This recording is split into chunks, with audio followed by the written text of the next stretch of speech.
प्रभाग क्रमांक 5 चे अपक्ष उमेदवार राहिल मुल्ला यांनी हजरत मिरासाहेब दर्ग्यात दर्शन घेऊन प्रचाराचा नारळ फोडला। सांगली मिळत कुपवाड शहर महानगरपालिका निवडणुकीच्या पार्श्वभूमीवर प्रभाग क्रमांक 5 चे उमेदवार राहिल मुल्ला यांनी आपल्या निवडणूक प्रचाराची सुरुवात केली। मिरजेतील श्रद्धास्थान असलेले हजरत मिरासाहेब दर्गा येथे नारळ फोडून आणि दुआ मागत त्यांनी प्रचाराला शुभारंभ केला। यावेळी परिसरातील नागरिक, कार्यकर्ते, मित्रपरिवार आणि समर्थक मोठ्या संख्येने उपस्थित होते।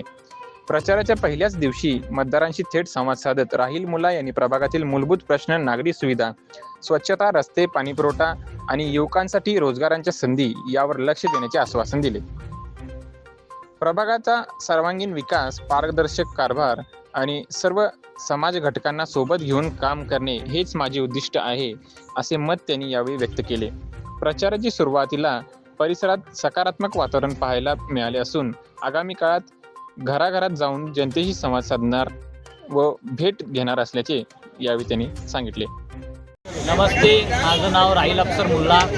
आजच्या दिवशी आजपासून मी आपल्या प्रभाग क्रमांक 5मध्ये प्रचार सभेला मी चालू केलेलं आहे आणि ज्या प्रभाग क्रमांक 5 गटामधून मी निवडणूक लढवत आहे आणि प्रभाग क्रमांक 5मध्ये ज्या काही समस्या आहेत त्या समस्या सोडवण्यासाठी मी कटिबद्ध आहे आणि येणाऱ्या याच्यात निवडणुकीमध्ये आपल्या तरुण वर्गांनी जास्तीत जास्त मतदान करून माझ्यासारख्या एक तरुण, तडफदार आणि सर्वसामान्य घरातील एका युवकाला संधी द्यावी एवढीच मी इच्छा व्यक्त करतो।